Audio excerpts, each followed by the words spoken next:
안녕하십니까. 진세골 가족문화연구원 이사장 주수일 장로입니다. 초혼에 비하여 재혼은 이혼율이 훨씬 더 높습니다. 그런데 그 가장 큰 이유는 상대방의 자녀들과 관계의 어려움 때문입니다.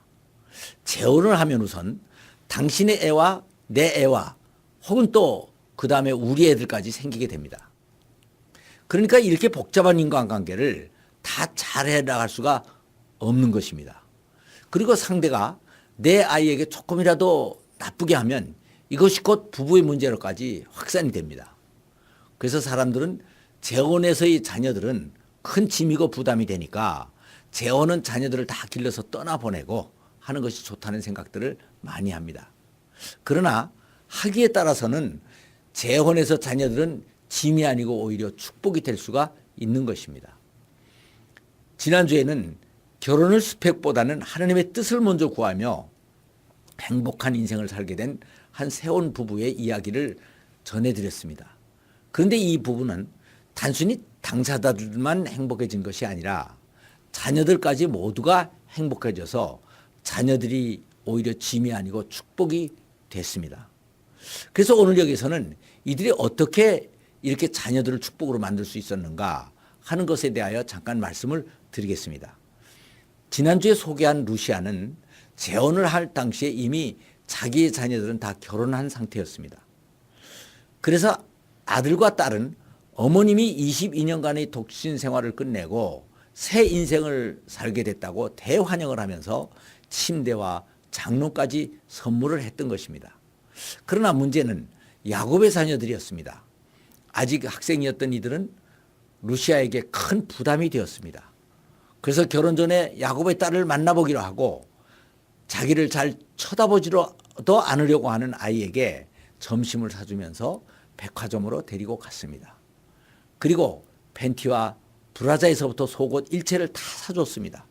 그리고 아버지가 이런 것까지는 못 사줬지 앞으로 이런 것들이 필요하면 내게 다 얘기해라.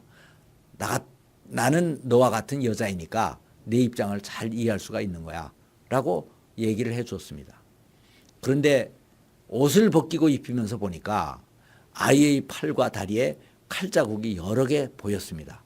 깜짝 놀라서 이게 뭐냐 라고 물어보니까 처음에는 대답을 잘 못했는데 나중에 알고 보니까 그것은 결국 옛날에 자기 어머니가 우울증으로 시달릴 때 딸을 심하게 나무라면 방에 혼자 들어가서 면도칼로 자신을 자해했던 자국이었습니다. 그런데 다행스러운 것은 그런 사실을 보면서 루시아는 야 이거 큰일 났구나 하는 생각이 들지 않고 그렇다면 내가 이 애들을 잘 돌보는 선교사로 일을 해야지 하는 생각이 들었던 것입니다. 그리고 또 어머니가 목을 메어 자살을 한 현장까지 목도한 이 아이들이니까 내가 돌보지 않으면 누가 돌보겠나 하는 생각이 들었던 것입니다. 그래서 오히려 결혼을 서둘렀습니다. 그리고 루시아는 앞으로 돌봐줘야 할 아이들과 친해지기도 하고 또 성격도 파악할 겸 야곱의 집을 자주 들렸던 것입니다. 그런데 가본 결과 또 문제가 쉽지 않다는 생각이 또 들었습니다. 우선 아이들의 학교 성적은 말할 것도 없었고 가정생활 교육이 전혀 돼 있지가 않았던 것입니다. 딸 아이는 이제 고등학교 졸업반이니까 어머니가 없었으면 최소한도 밥은 하고 자기 옷 정도는 빨아 입어야 할 텐데 그렇지가 않았습니다. 돈벌이에도 바쁜 아버지가 어머니가 없는 애들이 불쌍하다고 집안일까지 다 해줬던 것입니다. 그래서 딸아이가 밥 한 끼도 안 하고 자기 방도 치우지 않고 심지어는 처녀가 자기 팬티까지도 그대로 방에 벗어놓는 것이었습니다. 이것을 본 루시아는 일을 어떡하나 이런 애들을 데리고 내가 어떻게 살지 하는 난감한 생각이 들었습니다. 그런데 결혼식을 올리고 가족들이 합치는 날이 되었습니다. 생각도 못한 루시아는 이들을 맞이하기 위해서 20일 동안 특별 새벽 기도를 했습니다.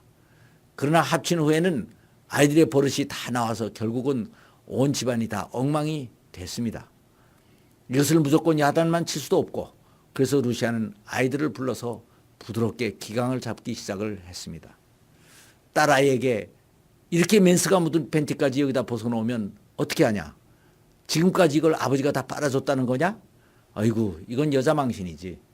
이젠 너도 성인이 됐으니까 내가 해야 되는 거야. 아주머니도 도와는 좀 주겠지만 할 일이 많아서 전적으로 너를 도와줄 수가 없어. 그리고 아주머니는 밥하고 빨래해주는 아주머니가 아니란다 하고 타일렀더니 다행히도 예 하고 대답을 하고 그다음부터는 서서히 자기 일을 찾아서 하기 시작을 했습니다.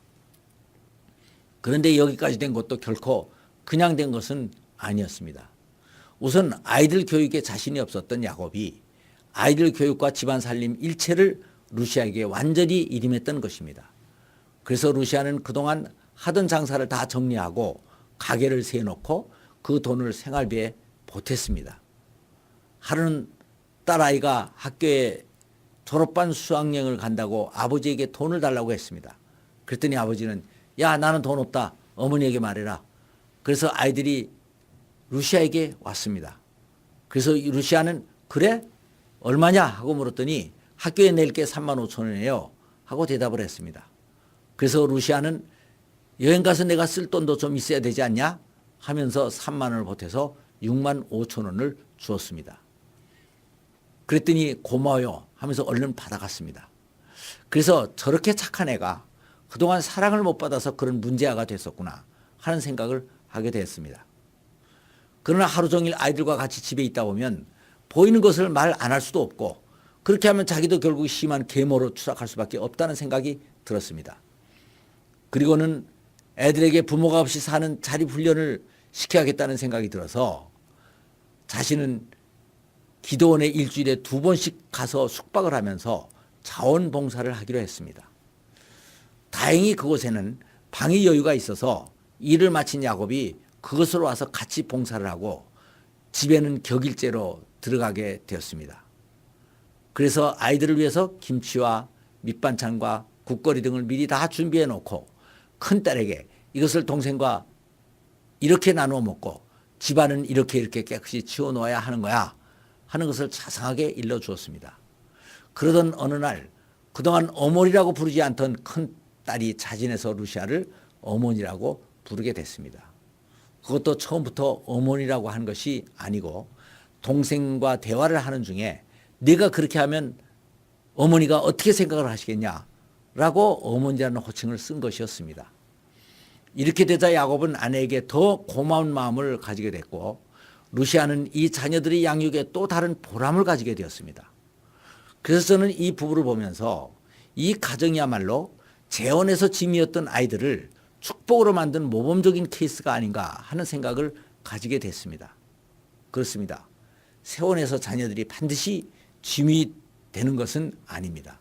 하기에 따라서는 이 아이들이 오히려 더 큰 축복의 기회가 될 수도 있는 것입니다. 감사합니다.